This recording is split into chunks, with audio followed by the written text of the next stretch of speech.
రాజు,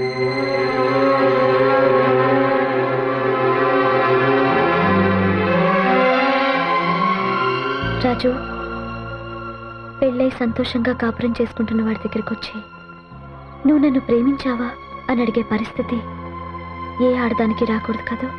ఏంటి నువ్వు అనేది? నువ్వు దాచుకున్న ఆ అపురూపమైన జ్ఞాపకాలు నేను చూశాను రాజు.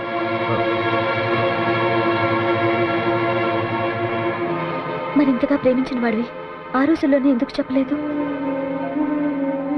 నువ్వు చెప్పావా? ఆ వయసులో చెప్పడం అంత తేలిక కాదు. అది మర్చిపోవడం అంత తేలిక కాదు. మర్చిపోవాలి. వయసుతో పాటు మనము మారాలి. చిన్నప్పుడు నువ్వు ఇంతున్నావు, అలాగే ఉన్నావా? ఇప్పుడు ఇంత పెద్దవాడు అయ్యావు. మార్పు సహజం. ఆ వయసులోనే ఉండాలంటే ఉండలేవు. ఆ వయసులో ఉండలేం, కానీ ఆ వయసులో ఉన్న జ్ఞాపకాలు మాత్రం అలాగే మిగిలిపోతాయి. నాకు మాత్రం నీ జ్ఞాపకాలు లేవా? మనకి రాసి పెట్టలేదు, విడిపోయాం. తర్వాత ఏదాగిని చెప్పు. మనకి పెళ్ళిళ్ళయ్యే, నీకు చక్కటి భార్య వచ్చింది, అభిమానంగా చూసుకునే అత్తమామలున్నారు. కానీ నువ్వింకా ఆ జ్ఞాపకాలు వదలకుండా. తప్పు రాజు, నువ్వు చేస్తోంది చాలా తప్పు. నాకు భయంగా ఉంది. నువ్వు ఇలాగే ఉంటే ఇంకోసారి నిన్ను వదిలిపెట్టి వెళ్ళిపోతానేమోనని భయంగా ఉంది రాజు. ఏ జన్మలో ఏ పాపం చేశానో నా అన్న వాళ్ళందరినీ పోగొట్టుకొని అనాథగా బతుకుతున్నాను. నారు పోసేవాడే నీరు పోస్తాడంటారు.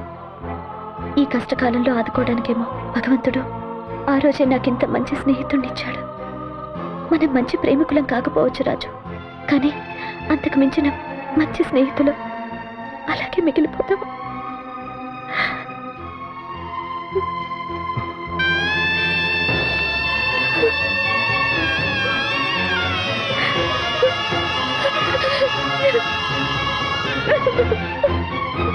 ఎందుకు ఏడుస్తున్నావు? నువ్వే లేకపోతే నేను నా బిడ్డ ఏమైపోయేవాళ్ళు ఒక్క క్షణం తలుచుకొని మైవేసి ఏం చేశా.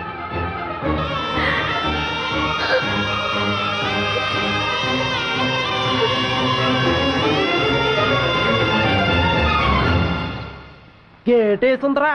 రాజు రాజు రాజు, నేను సీను వచ్చాం. వచ్చారా? ఎవరు రావట్లేదురా. అయితే గోడ దూకి వెళ్ళిపోదామా? బలివడివే, గోడ దూకితే మనం దొంగోళ్ళు అనుకుంటారా? మరి ఎలాగరా? గేట్ దూకేసి వెళ్ళిపోదాం. బలి ఐడియా ఇచ్చారా? ఇదిగో గేట్ ఎక్కి పట్టుకో. ఇలాగిచ్చి జాగ్రత్త రోయ్, కింద పడేకు. అందరికి ఎక్కిరా.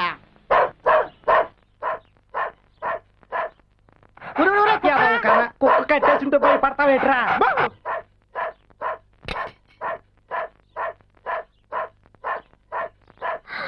అరే శివ, సీను, మీరా? వసేతను నువ్వటే? ఒరే శివ, మన తనురా. అదే చూస్తున్నాను రా. ముందా పనసపండి జాగ్రత్త, ఎంతో కష్టపడి పట్టుకొచ్చాను. లోపలికి రండి. పండు బాగా పండినట్టుంది, మంచి వాసన వస్తోంది. మన ఊరి పనసపండు చూసి ఎన్నాళ్ళయిందో. రాజు ఇంట్లో లేడా? లేడు, ఆఫీస్కి వెళ్ళాడు. సాయంత్రం వచ్చేస్తాడు. మంచినీళ్ళు తాగండి. అవును, గేట్ వేసింది కదా, ఎలా వచ్చారు? గేట్ దూకేసాం. చిన్నప్పటి నుంచి అలవాటే కదా. ఇన్నేళ్ళైనా మీరిద్దరు ఏం మారలేదు. అది సరే, నువ్వు ఎప్పుడు వచ్చావు ఇక్కడికే? రావటం కాదు, ఇక్కడే ఉంటున్నాను. రాజు నా కష్టాలు చూసి నాకు ఇంట్లో పనిప్పించాడు. నువ్వు ఇక్కడ ఉన్నావని ఒక ఉత్తరముఖ రాస్తే మన ఊరోళ్ళంతా ఎంత సంతోషిస్తారో తెలుసా నీకు? కష్టాలకు కాయలేక నువ్వు ఎప్పుడో చచ్చిపోయి ఉంటావు అనుకున్నారే. నిన్ను చూసేదాకా మేము అలాగే అనుకున్నాం. అయ్యో, 2 గంటలైంది. స్కూల్ వదిలేస్తారు. నేను స్కూల్కి వెళ్ళి బాబుని తీసుకొస్తాను. ఒరే, అన్నం వండేశాను, పెట్టుకుని తినండి. రే రే, ఇల్లు జాగ్రత్త, తలుపేసుకోండి. నువ్వు వెళ్ళు. సోతబెట్టి వెళ్ళరా. వెళ్ళొచ్చుగా. దెప్ప పగిలిపోతే వెళ్ళు. నువ్వు మానవరా? తిండిపోతే అదవా, తొందరగా రారా, ఆకలేస్తుంది.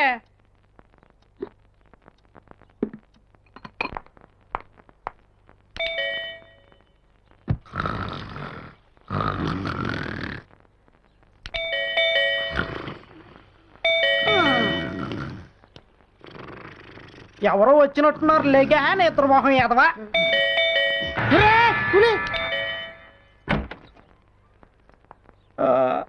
నమస్కారం అమ్మా. నమస్కారం అమ్మా. మీరు మా వారి ఫ్రెండ్స్ కదూ? అవునమ్మా, మేము మీ పెళ్లికి వచ్చాం. గుర్తున్నా అమ్మా మేము? గుర్తొచ్చింది. బాగున్నారా? ఇదేనా రావడం? అవునమ్మా, నువ్వు చూస్తా పెట్టి అందుకోరా. పర్వాలేదు. పట్టినట్రా. రండి రండి అమ్మా, రండి. ఆ పెట్టి తీసుకెళ్ళి లోపల ఎట్రా. ధను లేదా? లేదమ్మా, పిల్లాన్ని తీసుకురావడానికి బడికెళ్ళింది. భోంచేశారా? అడుగు పడుగు మొత్తం తినేసామమ్మా. మంచి నిద్దట్లో ఉండగా లేపినట్టున్నాను, వెళ్ళి పడుకోండి. భలేదానమ్మా, మేము అర్జెంట్గా వెళ్ళాలి. ఒరే, ఆ సంచులు కాటలు తీసుకురారా. ఏమిటి విశేషం? మా చెల్లికి పెళ్లి చేస్తున్నానమ్మా, మీరు రాజు తప్పకుండా రావాలా. తప్పకుండా వస్తాం. రాజుకి ఇద్దాం అనుకున్నానమ్మా, రాజు ఆఫీస్ నుంచి రాలేదు. రే, ధనుకు కూడా కార్డు ఎవరా? స్వయంగా ఎత్తే బాగుంటదేమో. మాకు తెలియదు, అవతల బస్సు టైం అవుతుంది. ఎవరా? ఈ కార్డు ధనుకి ఇచ్చేయండి అమ్మా. అలాగే. ధనుకు మీ ఇంట్లో పని ఇప్పించి చాలా పుణ్యం కట్టుకున్నారమ్మా. రాణిలా పెరిగింది. పాపం రాకూడని కష్టం వచ్చింది. చిన్నప్పుడు ధను ఎంత దర్జాగా ఉండేది అనుకున్నారమ్మా. వాళ్ళ తాత నానమ్మ ధనుని ఎంతో మెత్తుగా చూసుకునేవారు. ఇవాళ పాపం కష్టాల్లో ఇలా ఉంది కానీ చిన్నప్పుడు బంగారు బొమ్మలా ఉండేదమ్మా. బంగారు బొమ్మ అంటావేంటి? చెరువులో కలుపు పువ్వులా ఉండేది. పట్లంగా కట్టుకుని చొక్క చొక్కలు ఓడి వేసుకుని అలా నడిచొస్తా ఉంటే మనకు చదువు ఎక్కిదేట్రా, సోతతోటి సరిపోయేది. ఒకళ్ళ తెలియకుండా ఒకళ్ళు తెగలైన ఇచ్చేవాళ్ళం కదరా. కానీ మేము ఎంత ఎంటపడ్డా మాకు పడేదేటి మీ రాజుకే పడేది. మీరు రాజుతోటే మాట్లాడేది, మీరు రాజు అంటే ఇష్టపడేది. రాజు మాత్రం ధనుని కాలు కింద పట్టి చూడండి. మ్యాథ్స్ గారు ధనుని కొడితే ఆడనే కొట్టినట్టు తెగ గింజుకుపోయేవాడు. ధను హోంవర్క్ అంతా రాజు చేసి చూడు. అంటే ధను ఆయన కలిసి చదువుకున్నారా? కలిసి చదువుకోవటం ఏంటమ్మా, మేమంతా ఒకే కలసు. మేమంతా ఇక్కడ కూకునే వాళ్ళమా. రాజు బెంచ్ అక్కడ ఉండేది, ఆ పక్కనే ధను బెంచ్ ఉండేది. ధను ఒక రోజు బడికి రాలేదనుకో, రాజు మతిపోయిన వాళ్ళకి అయిపోయాడు. పిచ్చోళ్ళ తిరిగివాడమ్మా, గోడల నిండా వాళ్ళ పేర్లే. కొన్ని వాళ్ళు రాసేవారు, కొన్ని మనం రాసేవాళ్ళం కదరా. ఊరంతా వాళ్ళమాటే. అప్పట్లో వాళ్ళిద్దరే శోభన్ బాబు జయసుద్ అనేవాళ్ళం కదరా. ఇప్పుడు ఎందుకురా అవన్నీ గుర్చేస్తావు? ఆ రోజులే ఏరు. ఎలాంటి ధను ఎలా అయిపోయింది పాపం. ధనుని ఇలా చూస్తుంటే గుండె నీరైపోతుందమ్మా. ఏం చేస్తాంరా, దేవుడు అలా రాసి పెట్టాడు. అమ్మా, ధనుని దాన్ని పెట్టినే బాగా చూసుకోండి అమ్మా. వస్తామమ్మా, బస్సుకు టైం అవుతుంది. ఇంకా పెళ్లికి చీరలో నాగలో నట్టరా కొనాలి. రాజును కలవకుండా వెళ్ళిపోతున్నందుకు ఏమనుకోద్దని చెప్పమ్మా. వస్తామమ్మా, పదరా, మన ఊరికి ఒకటే బస్సు, పదే.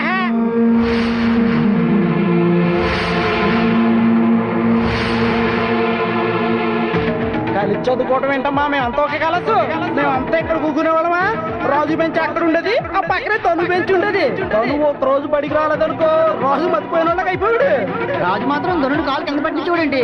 మ్యాథ్స్ గారు ధనుని కొడితే ఆడనే కొట్టినట్టు తెగ గింజుకుపోయేవాడు.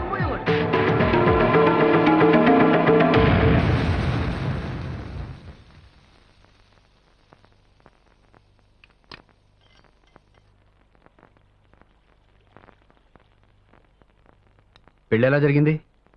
బానే జరిగింది. 3 రోజుల నుంచి ఆఫీస్ వర్క్తో బాగా టైర్డ్ అయిపోయాను. నువ్వు వచ్చావు కదా, కొంచెం రిలాక్స్ అవుతాను. పెసరట్టు చాలా బాగుంది. బాగుంటుంది, చేసింది ధను కదా. ఈరోజు స్పెషల్గా చేసినట్టుంది. ఇక్కడే మీకా? నాకే అనుకో.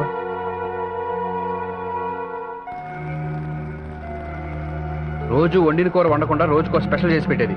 నిన్ను మరిపించింది అనుకో. అవునమ్మా, మీరొచ్చే అయ్యగారిని చూసి ఏంటి ధను మా ఆయన ఇలా చిక్కిపోయారు అని నీతో అనిపించుకోకూడదు కదా. బాను, వస్తున్నాను బాబు గారు. ఆయన పిలిచింది నన్ను.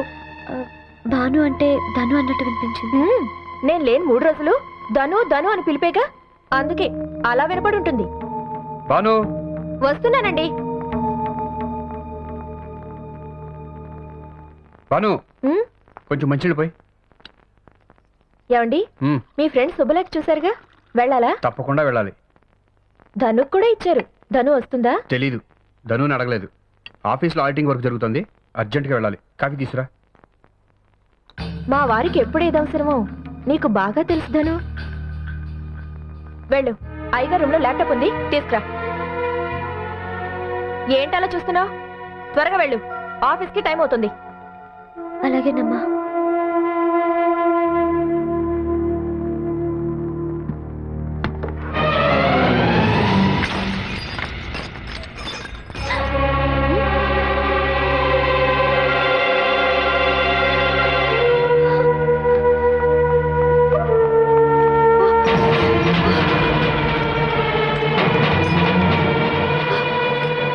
నీకు బుద్ధుందా? వెనక ముందు చూసుకోకుండా ఏంటి ఆ తైతకలు? ఎంతో సెంటిమెంట్ గా చూసుకున్న పెళ్లి ఫోటోని నీ మొహాన్ని పెట్టుకుంటావా? కడుపుకి అన్నం తింటున్నావా, గడ్డి తింటున్నావా? కళ్ళు నెత్తికెక్కాయి నీకు. టైంకి పీకల దాకా మెక్కి కన్ను మిన్ను కానకుండా ప్రవర్తిస్తున్నావు. అసలు నిన్ను కాదు, నన్ను అనుకోవాలి. ఎక్కడ వాళ్ళు అక్కడ ఉంచకుండా అలసిచ్చి నెత్తికెక్కించుకున్నందుకు నన్ను నేను చెప్పుతో కొట్టుకోవాలి.